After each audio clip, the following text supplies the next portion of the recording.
여러분 안녕하십니까? 헬로티비 뉴스입니다. 양주시가 오는 26일부터 다음 달 6일까지 은현면에 있는 생활 폐기물 소각장 하반기 정기보수에 들어갑니다. 양주시는 1년에 2차례씩 정기보수를 실시하고 있으며 이번 보수 작업은 주요 설비 12개에 대한 정비가 진행될 계획인데요. 양주시는 보수 기간 생활 폐기물 소각이 어렵다며 시민들에게 생활 쓰레기 줄이기와 분리배출 실천 등을 독려했습니다. 이 기간 일부 폐기물은 수도권 매립지로 분산 처리될 예정입니다.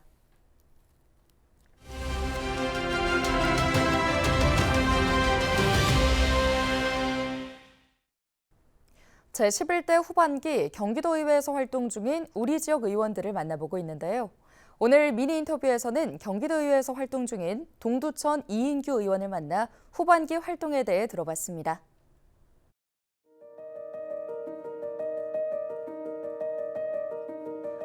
교육 분야에서 특히 교육이 학생들이 희망을 만들어가고 다음 세대의 꿈을 이루어가는 역할을 하는데 그 기회를 좀 더 넓히기 위해서 소외되고 또 어려운 학생들을 지원하는 교육에 좀 더 관심을 가지고 역할을 했습니다. 예를 들자면 특수교육이라든가 또는 폐교육이 있는 학교들 또 북부 지역에 좀 소외되고 어려운 학생들을 위한 지원하기 위한 조례랄까 아니면은 예산 지원을 중점으로 다뤄왔었습니다.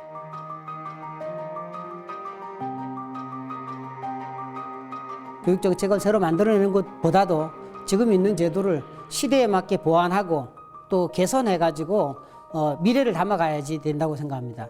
경기도 교육감이 그 화두 중에서 자율, 균형, 미래를 얘기합니다. 근데 그 미래는 사실 우리가 예측하는 것이 꼭 맞추기는 어렵습니다. 그러나 준비하는 가운데 미래를 맞이한다면 훨씬 더 양질의 미래를 준비할 수 있다고 생각됩니다. 미래는 준비된 자의 것이라고 합니다. 그 준비를 잘 할 수 있도록 교육에서 담아내야 되고 교육 현장에서 선생님들과 학부모님들과 교육의 당사자들 또 학생들이 그 미래에 대해서 열심히 준비할 수 있도록 지원하는 것이 교육기관의 역할이고 저는 그 부위원장 역할을 하고 있습니다.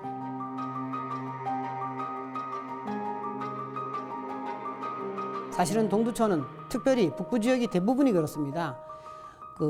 대학이 지금 동두천에 소지하고 있는 대학이 2개 대학인데 2개 다 이제 캠퍼스 개념입니다. 신한대학교 동두천 캠퍼스, 동양대학교 동천 캠퍼스 개념의 2개 소규모 대학이라는 이야기죠.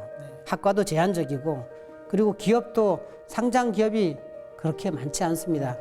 대표적인 기업이 세코닉스라든가 딜리정밀이라든가 한 2개 정도 회사가 있고 마니커가 있습니다만은 그 외에 학생들을 교육하고 또 교육에 같이 협력할 수 있는 그러한 기업이 많지 않다는 것이 약점입니다. 역시 그것이 지역의 교육 발전을 견인차 역할을 해갈 수 있는 부분이 좀 적기 때문에 그럼에도 불구하고 이 교육 발전 특구를 통해서 동두천 교육을 좀 한 단계 성장시키는 그러한 중요한 계기가 될 것이라고 저는 믿습니다.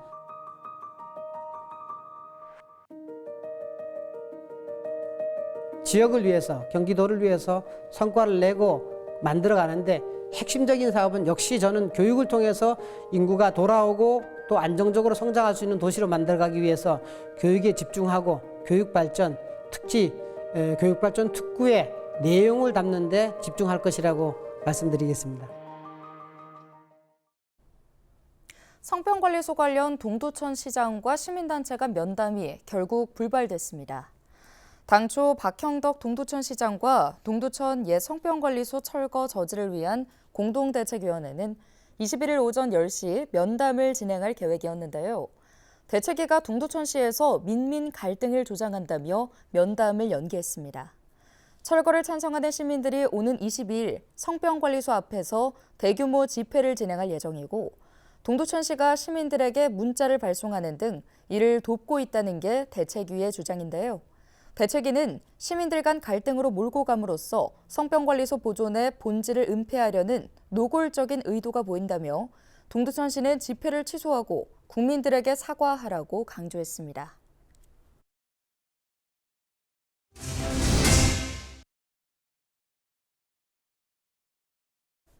물류 취약지인 섬에서도 택배 배송 기간이 단축될 전망입니다. 국토교통부는 우정사업본부 4개 민간 택배사와 함께 21일부터 2주간 인천시 옹진군 4개 섬에서 도서지역 택배 공동배송 시범사업을 진행한다고 밝혔습니다. 대상 지역은 자월도와 승봉도, 대이작도, 소이작도입니다. 이번 시범사업으로 민간 택배사는 우체국 물류망을 이용해 도서지역의 택배를 배송할 수 있게 됐습니다.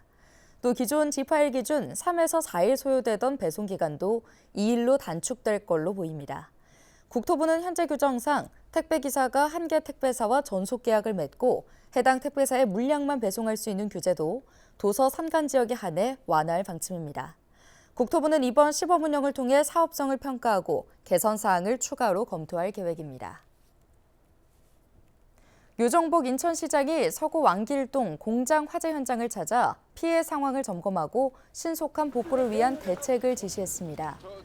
지난 20일 오전 8시 44분쯤 서구 왕길동 기계가공 공장에서 화재가 발생했는데요. 소방당국은 오전 9시 14분 대응 1단계, 오전 11시 2분 대응 2단계를 발령했으나 낮 1시 58분 대응 1단계로 하향 조정했습니다. 이번 화재로 인명피해는 없으며 헬기 등 장비 60여 대를 투입해 11시간 만에 진압했습니다. 현재 정확한 화재 원인은 밝혀지지 않았으며 공장 30여 동이 불에 타 재산 피해 규모가 클 것으로 보입니다. 유 시장은 이날 화재 현장을 찾아 화재 발생 경위와 조치 현황을 보고받고 피해 상황을 직접 점검했습니다. 유 시장은 관련 조사가 끝나면 피해 기업에 대한 지원 방안을 적극 검토해달라고 당부했습니다. 경기도는 올여름 자연재난 종합대책 기간인 5월부터 10월까지 예년보다 늘어난 집중호우에도 인명피해 발생하지 않는 등 피해를 최소화했다고 밝혔습니다. 도는 풍수에 관련 비상근무를 총 28회 41일간 실시했고 재난관리기금 557억 원을 지원해 지하차도 및 하천변 자동 차단기를 구축했습니다. 또 반지하주택 침수 감지 알람 장치와 세월교 난간 설치, 재난 예경보 시스템 확충 등 예방 사업을 추진했습니다. 지난 7월 16일에서 19일 내린 호우로 파주 등 경기 북부에 73억 원의 피해가 발생하자 피해 시군에 재난관리기금 75억 원과 이재민 재해구호기금 2억 1,300만 원을 지원했습니다. 김성중 행정 일부지사는 과거보다 점점 심해지고 있는 이상기후 현상에도 불구하고 과거 행정을 답습하지 않고 강화된 재난대책을 수립해 피해를 최소화하기 위해 최선을 다했다고 말했습니다.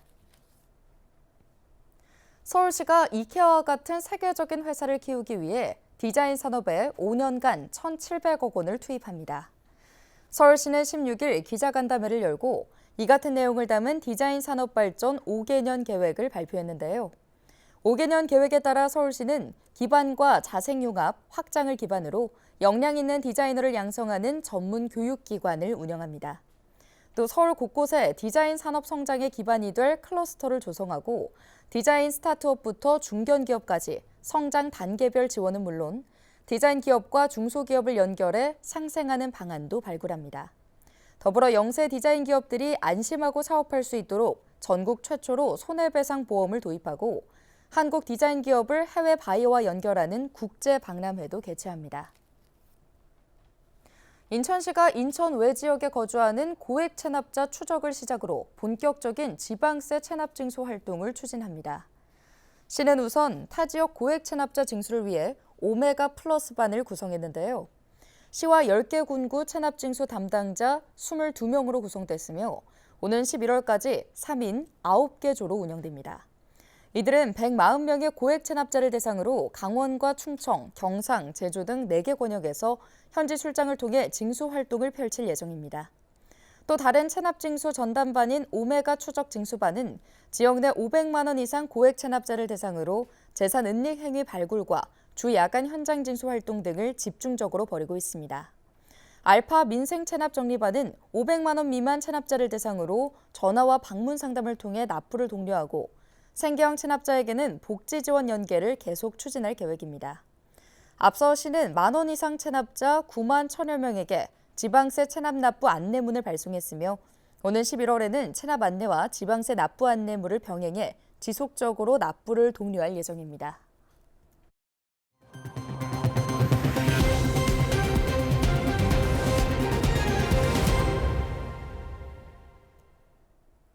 경기도의회가 2024 대한민국 SNS 대상에서 공공부문 최고상인 종합대상을 수상했습니다. 경기도의회는 정부 부처와 광역 및 기초지자체, 공공기업 등 12개 부문 91개 기관 중 가장 높은 평가를 받았는데요. 경기도의회는 소원이라는 캐릭터를 앞세워 도민들과 친근하게 소통하며 SNS 운영에서 탁월한 성과를 거뒀다는 평가를 받았습니다. 소원이는 소처럼 열심히 일하는 도의원과 도민의 소원을 이뤄주는 도의원이라는 의미를 담은 도의회의 공식 마스코트인데요. 김진경 경기도의회 의장은 앞으로도 도민들이 실질적으로 체감할 수 있는 소통과 변화를 만들어가는 의회가 되겠다고 말했습니다. 올해 3분기 인천공항 여객 실적이 역대 최다 분기 실적을 달성했습니다. 인천국제공항공사는 국제선 기준 올해 3분기 여객 실적이 1,815만 6,842명을 기록해 지난 2001년 개항 이후 최다 실적이라고 밝혔는데요. 이는 종전 최다 실적인 지난 2019년 3분기 여객 1,792만 4,471명보다 1.3% 늘었고 지난해 3분기 1,541만 9,010명보다 17.8% 증가했습니다. 3분기 중 하계 성수기 기간이었던 8월 4일에는 코로나19 이후 하루 최다 국제선 여객인 22만 3,640명을 기록하기도 했습니다. 공사는 추석 연휴 여객이 증가했고 일본과 미주 노선 최다 분기 실적 달성 등을 이유로 꼽고 있습니다. 올해 3분기 국제선 운항 실적도 10만 5,672회로 이전 최다 실적이었던 2019년 3분기 10만 2,363회 대비 3.2% 증가해 최다 기록을 경신했습니다. 인천 지역 소상공인의 보증대출 사고와 폐업률이 전국에서 가장 높은 것으로 나타났습니다. 국회 산업통상자원 중소벤처기업위원회 소속 더불어민주당 허종식 의원이 신용보증재단 중앙회로부터 받은 전국 보증사고율 대위번제율 현황 자료를 보면 인천의 보증사고율은 8.2%로 전국 17개 시도 중 가장 높았는데요. 특히 인천은 지난 2022년 2.7%, 2023년 6.5%, 2024년 8.2%로 3년 연속 가장 높은 지자체로 기록됐습니다. 대위 변제율은 지난 2022년 2.7%, 2023년 4.9%로 경북과 대구의 뒤를 이었으나 올해 7.9%로 가장 높았습니다. 또 지난해 인천 지역 폐업률은 10.5%로 전국 평균인 9.5%를 웃돌며 전국 1위를 차지했습니다. 인천에서 10억 원대 전세 사기를 벌인 일당에게 실형이 선고됐습니다. 인천지법 형사 15단독은 사기 혐의로 구속 기소된 30대 부동산 자문업체 대표 A씨에게 징역 5년을 선고했는데요. 같은 혐의로 불구속 기소된 30대 B씨 등 공범 3명에게는 징역 2년에서 3년이 선고됐습니다. A씨 등은 지난 2021년 6월부터 이듬해 4월까지 인천 일대에서 빌라를 무더기로 사들인 뒤 세입자 10여 명으로부터 전세보증금 13억여 원을 받아 가로챈 혐의로 기소됐습니다. 이들은 매매가가 전세보증금보다 낮아 담보가치가 없는 이른바 깡통주택을 이용해 무자본 갭투기 방식으로 범행을 저지른 것으로 알려지고 있습니다. 서울시가 오는 24일 자동차세 체납 차량을 대상으로 합동 단속에 나섭니다. 단속 대상은 자동차세와 과속이나 신호위반 과태료, 고속도로 통행료 등을 상습적으로 체납한 차량과 범죄에 악용될 우려가 있는 일명 대포차인데요. 단속은 서울시 전역에서 실시되며 서울시와 자치구, 서울경찰청, 도로공사 등 관계기관 인력 170여 명이 투입됩니다. 합동단속은 불특정 톨게이트에서도 진행되는데요. 이는 고속도로 통행료 수십 건을 체납한 채 고속도로를 이용하는 얌체 체납 차량을 적발하기 위한 겁니다. 서울시는 단속 현장에서 체납 차량이 적발될 경우 우선 납부를 독려하고 납부가 이뤄지지 않으면 번호판을 영치하거나 차량을 견인 조치할 계획입니다. 오늘 준비한 소식은 여기까지입니다. 함께해 주신 여러분 고맙습니다.